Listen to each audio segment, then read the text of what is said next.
Hello dear student, second ચેપ્ટરમાં આપણે આગળ વાત કરીએ તો આવે છે કેપેસિટરોનું સંયોજન. કેપેસિટરોનું સંયોજનમાં શું હોય કે બે અથવા તો બેથી વધારે કેપેસિટરોને આપણે શ્રેણીમાં જોડવાના અથવા તો તેને એકબીજાની સમાંતર જોડવાના. તો પહેલા બાળકો આપણે કેપેસિટરોને શ્રેણીમાં જોડીએ એટલે એક કરતાં વધારે કેપેસિટરને આપણે શ્રેણીમાં જોડીએ તો સમતુલ્ય કેપેસિટન્સનું મૂલ્ય કેટલું આવે ને એ શોધવું પડશે આપણે. એટલે પહેલા તો આપણે સૂત્ર તારવવું પડે બાળકો કે કેપેસિટરોનું જ્યારે શ્રેણી જોડાણ કરીએ ત્યારે સમતુલ્ય કેપેસિટન્સનું મૂલ્ય કેટલું આવે. તો હવે આકૃતિમાં દર્શાવ્યા પ્રમાણે આપણે શું કર્યું છે કે 3 કેપેસિટર લીધા છે. એકના કેપેસિટન્સનું મૂલ્ય C1 જેટલું છે, બીજાના કેપેસિટન્સનું મૂલ્ય C2 જેટલું છે, ત્રીજો જે કેપેસિટર છે તેના કેપેસિટન્સનું મૂલ્ય C3 જેટલું છે. અને ત્રણેયને એકબીજાની મેં કેવા જોડ્યા છે? શ્રેણીમાં જોડ્યા છે. અને સાથે આપણે શું જોડી દીધું? વોલ્ટમીટર જોડી દીધું. બેટરી જોડી દીધી. બેટરીમાં શું હોય? વિદ્યુત સ્થિતિમાનનો તફાવત, એટલે જે મોટો છેડો છે એ પ્લસ હોય, નાનો છેડો છે એ માઇનસ હોય. તો હવે આ જે બેટરી છે તેમાંથી વીજભાર ગતિ કરશે એટલે કરંટ પાસ થશે. કરંટ એટલે કે જે આપણો વિદ્યુત પ્રવાહ છે એ શાનો બનેલો હોય? વીજભારનો જ બનેલો હોય. એટલે વીજભાર દોડશે એટલે જો પ્લસ માંથી નીકળીને કઈ તરફ જાય? માઇનસ તરફ જાય. એટલે પ્લસ માંથી Q જેટલો વીજભાર નીકળો. હવે C1, C2 અને C3 માટે વીજભાર કેવો રહેશે? સમાન રહેશે. હવે બાળકો જો આમાં એક વસ્તુ શીખવાની છે, આપણે એક જ વસ્તુનું ધ્યાન રાખવાનું છે કે આપણે જે કેપેસિટન્સનું મૂલ્ય છે ને, કેપેસિટન્સનું મૂલ્ય એટલે કે આપણે C નું મૂલ્ય, એ સમતુલ્ય કેપેસિટન્સનું મૂલ્ય હમણાં તારવીએ ત્યારે એ પહેલા આપણે એક જોઈ લઈએ કે જો Q ઇઝ ઇક્વલ ટુ શું થાય? પહેલા તો Q is equal two CV થાય. તો C ઇઝ ઇક્વલ ટુ શું લખાય? Q બાય V લખી શકાય. તો હવે આખી જે સર્કિટ છે ને એ સમાંતરમાં હોય કે શ્રેણીમાં હોય? આપણે પહેલા જોવાનું કે Q સમાન છે કે V સમાન છે. પહેલા Q અને V ની જ વાત કરવાની. આમાંથી એક સમાન હશે ને એક અસમાન હશે. હવે જો આમાં વીજભાર છે એ ત્રણેમાં C1 માં, C2 માં, C3 માં ત્રણેયમાં કેવું છે? સમાન છે. Q જેટલું જ છે. તો અલગ શું હશે? તો અલગ બીજો ફેક્ટર કયો છે? V છે. એટલે અલગ હશે વિદ્યુત સ્થિતિમાનનો તફાવત. એટલે જે C1 કેપેસિટર છે ને ત્યાં વિદ્યુત સ્થિતિમાનનો તફાવત છે આપણે વોલ્ટમીટરથી માપીએ તો V1 જેટલો મળશે. C2 કેપેસિટર છે ત્યાં વિદ્યુત સ્થિતિમાનનો તફાવત છે આપણે વોલ્ટમીટરથી માપીએ એટલે V2 જેટલો મળશે. અને C3 કેપેસિટર છે ત્યાં વિદ્યુત સ્થિતિમાનનો તફાવત આપણે વોલ્ટમીટરથી મેઝર કરીએ તો V3 જેટલો મળશે. એટલે આપણે આમાં જ્યારે કેપેસિટરોને શ્રેણીમાં જોડીએ ને ત્યારે આપણે એવું લખી શકીએ કે આખી સર્કિટમાં Q કેવો છે? Q સમાન છે. આખી સર્કિટમાં Q કેવો છે? સમાન. Q એટલે વીજભાર સમાન છે દરેક જગ્યાએ, પણ વિદ્યુત સ્થિતિમાનનો તફાવત છે એ કેવો છે? અલગ અલગ છે. વિદ્યુત સ્થિતિમાનનો તફાવત છે એ અલગ અલગ છે. એટલે પહેલા કેપેસિટરમાં વિદ્યુત સ્થિતિમાનનો તફાવત V1, બીજામાં V2, ત્રીજામાં V3. હવે આપને ખબર છે બાળકો કે બેટરી દ્વારા જે વિદ્યુત સ્થિતિમાનનો તફાવત આપવામાં આવે એ જ આ ત્રણનો ટોટલ હોય. કારણ કે આ V1, V2, V3 ત્રણેયને ભેગા કરી દઈએ એટલે આપણે શું મળી જાય? V મળી જાય. તો આપણે એવું લખી શકીએ બાળકો કે V is equal two V1 plus V2 plus V3 લખાય. હવે V ની કિંમત મૂકવી હોય તો V ઇઝ ઇક્વલ ટુ શું લખાય? Q બાય C લખાય. તો આપણે મૂકી દઈએ V ઇઝ ઇક્વલ ટુ શું છે? Q ના છેદમાં C લખાય. ઇઝ ઇક્વલ ટુ V1 ની જગ્યાએ Q ના છેદમાં C1 પ્લસ Q ના છેદમાં C2 પ્લસ Q ના છેદમાં C3 આવું લખી શકાય. હવે મેં શું કામ Q1, Q2 અને Q3 ના લખ્યું? કારણ કે આપણે ઉપર લખ્યું છે કે Q છે એ દરેક જગ્યાએ કેવો છે? સમાન છે. એટલે Q1 is equal two Q2 is equal two Q3 is equal two Q જ છે. ખબર પડી? એટલે મેં 1, 2, 3 નહીં લખ્યા. હવે જો આ ત્રણમાં કોમન શું છે? Q કોમન છે એટલે આપણે કોમન કાઢી લઈએ તો Q by C is equal to Q ને કોમન કાઢીએ આપણે શું હોય 1/C1 plus 1/C2 plus 1/C3. હવે ક્યુ ક્યુ કેન્સલ થઈ જશે તો 1/C ઇઝ ઇક્વલ ટુ શું મળે?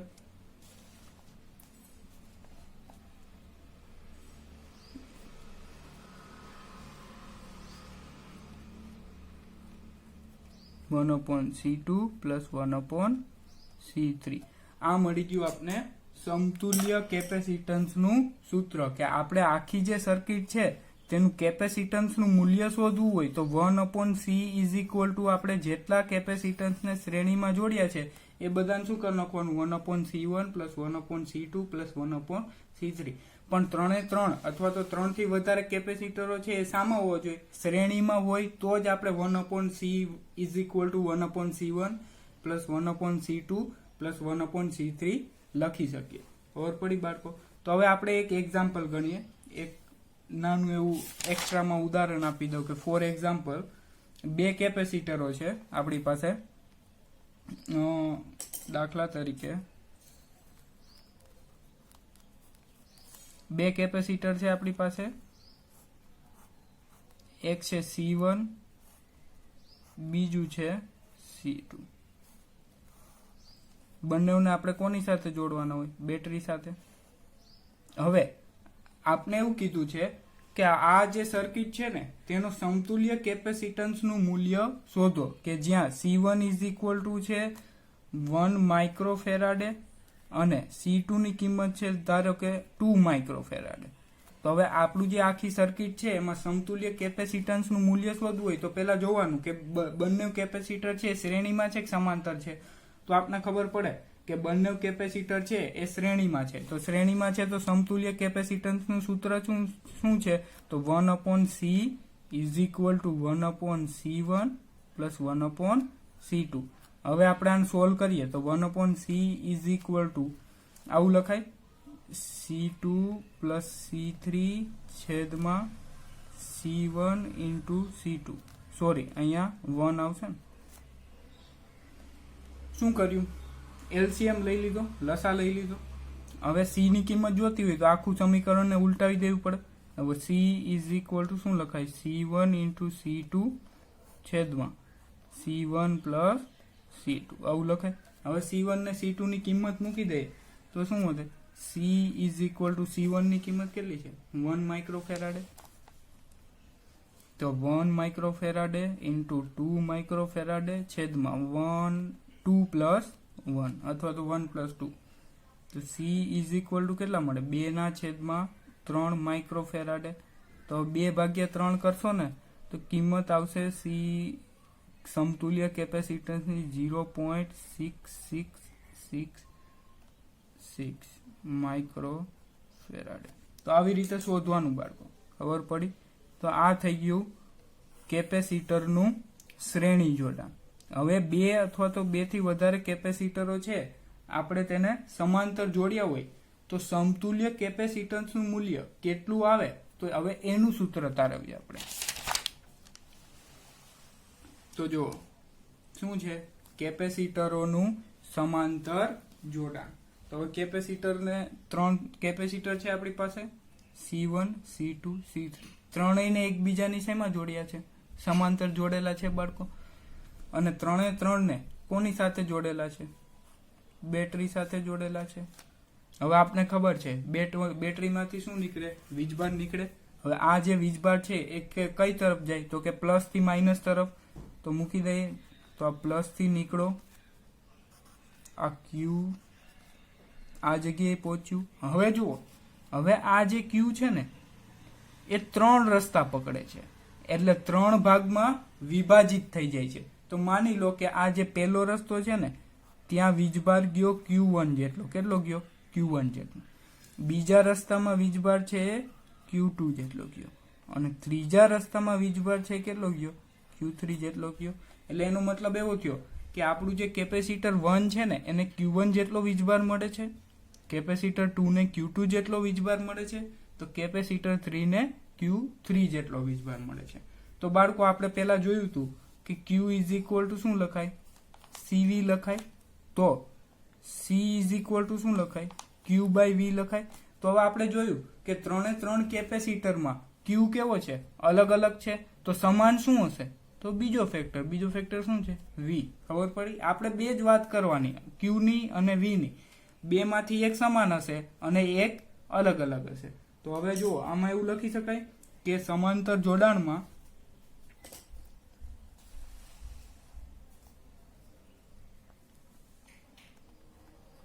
કેપેસિટરોના સમાંતર જોડાણમાં ક્યુ છે એ કેવો છે? અલગ અલગ. તો સમાન શું હશે? વિદ્યુત સ્થિતિમાનનો તફાવત. એટલે આખી સર્કિટમાં વિદ્યુત સ્થિતિમાનનો તફાવત સમાન રહે અને ક્યુ છે એ અલગ અલગ. તો હવે આપને ખબર છે બાળકો કે અહીંથી જેટલો ક્યુ ગયો એ ત્રણે ત્રણ ભાગમાં વિભાજિત થયો. તો આ Q1, Q2 અને Q3 નો સરવાળો કરીએ તો કોના જેટલો મળવો જોઈએ? Q જેટલો મળવો જોઈએ. તો આના પરથી આપણે એવું લખી શકીએ કે Q ઇઝ ઇક્વલ ટુ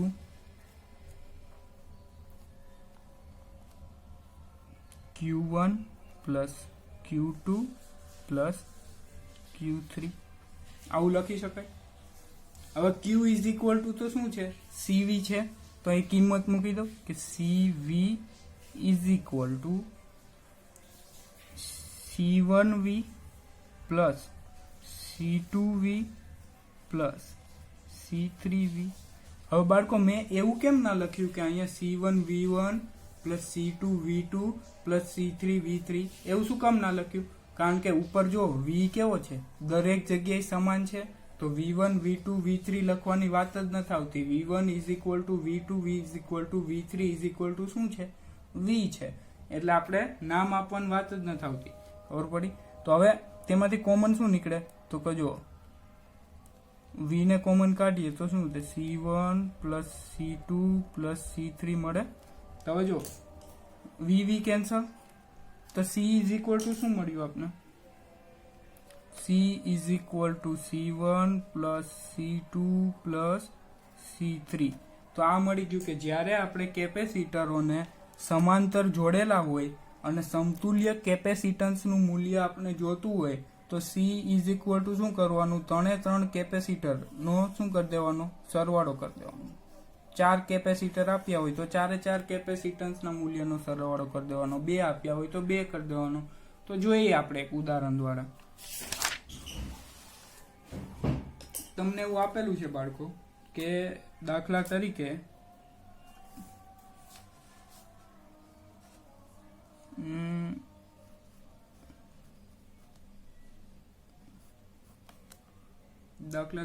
તમને 3 કેપેસિટર આપેલા છે.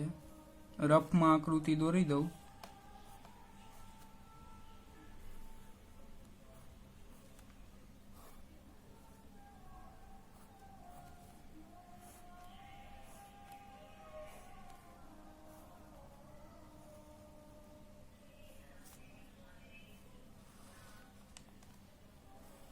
બેટરી સાથે જોડેલા છે.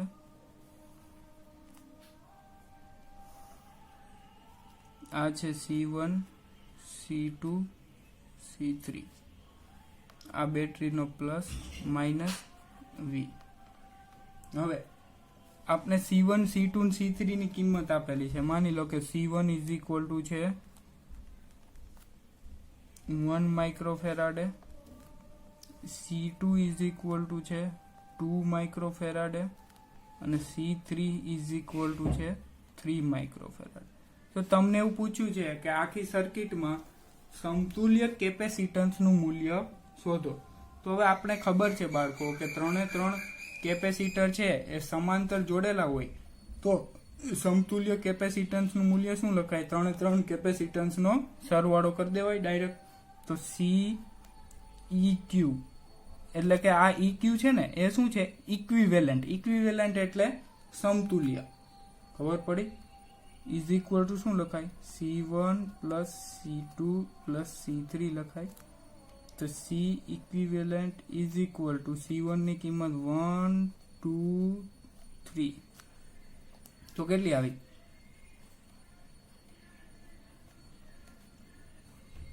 6 માઇક્રોફેરાડે લખી શકાય બાળકો. હવે જુઓ, આમાં એક વસ્તુ નવી જાણવા મળી આપને કે આ જે સમતુલ્ય કેપેસિટન્સનું મૂલ્ય છે ને એ હવે આ જુઓ, ત્રણ કેપેસિટર છે આપણા C1, C2 અને C3. એકની કિંમત 1 માઇક્રોફેરાડે છે, બીજાની કિંમત 2 છે અને ત્રીજાની કિંમત શું છે 3. તો હવે આ ત્રણમાં મોટા મોટું કોણ છે તો કે C3 છે. તો હવે આ જે ત્રણ કેપેસિટરો છે તેના મોટા કેપેસિટન્સનું મૂલ્ય છે એ 3 જેટલું છે. તો આપણું જે સમતુલ્ય કેપેસિટન્સનું મૂલ્ય આવ્યું એ કેટલું આવ્યું 6 માઇક્રોફેરાડે. એટલે આપણે એવું લખી શકાય બાળકો કે આ જે સમાંતર જોડાણ છે તેમાં સમતુલ્ય કેપેસિટન્સનું મૂલ્ય મોટા કેપેસિટન્સના મૂલ્ય કરતા પણ મોટું આવે છે. એટલે 3 કરતા કેવા છે 6 મોટા છે. તો એવું લખી શકાય બાળકો. તો નીચે આપણે એવું લખી દઈએ કે કેપેસિટરોના સમાંતર જોડાણમાં સમતુલ્ય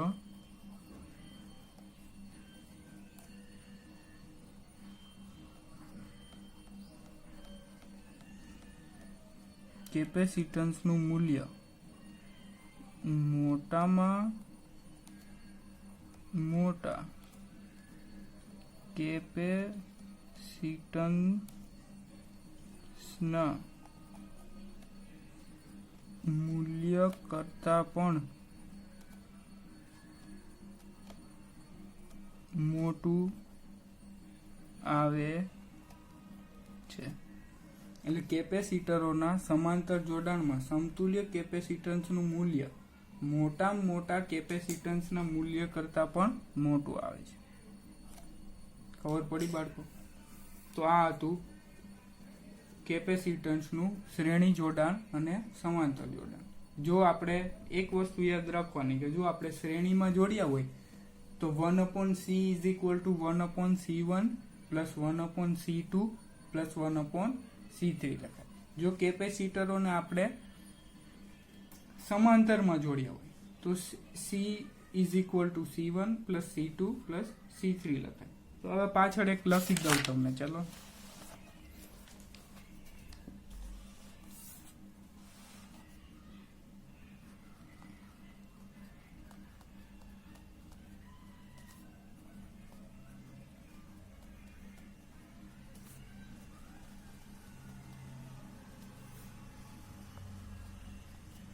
જો કેપેસિટરોને આપણે શેમાં જોડવાના છે શ્રેણીમાં જોડવાના હોય તો સમતુલ્ય કેપેસિટન્સનું મૂલ્ય એટલે કે 1/C equivalent is equal two શું લખાય 1/C1 plus 1/C2 plus 1/C3 plus dash 1/CN આવું લખાય.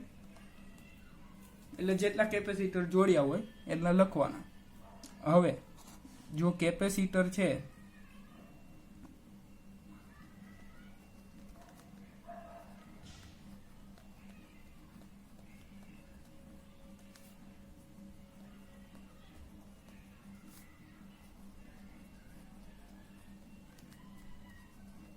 જો કેપેસિટરોને આપણે સમાંતર જોડીએ તો સમતુલ્ય કેપેસિટન્સનું મૂલ્ય એટલે કે C equivalent is equal two શું આવે C1 plus C2 plus C3 CN. તો આ બંને સૂત્ર તમારે મસ્ત યાદ રાખી લેવાના છે. કોને શ્રેણી જોડાણ કહેવાય, કોને સમાંતર જોડાણ કહેવાય એ પણ યાદ રાખી લેવાનું છે. આગળ આપણે આને રિલેટેડ દાખલા ગણીશું બાળકો, અલગ અલગ જે ઉદાહરણના છે અને સ્વાધ્યાયના છે. તેમાં આપણે સર્કિટોનું જોડાણ આપેલું હશે, અમુક સર્કિટ શ્રેણીમાં હશે, અમુક સમાંતર હશે. આપને પૂછ્યું હશે કે સમતુલ્ય કેપેસિટન્સનું મૂલ્ય શોધો, વીજભારનું મૂલ્ય શોધો અથવા તો વિદ્યુત સ્થિતિમાનનો તફાવત શોધો. તો આપણે કરીશું એ બધા દાખલાઓ નેક્સ્ટ લેક્ચરમાં. ઓકે.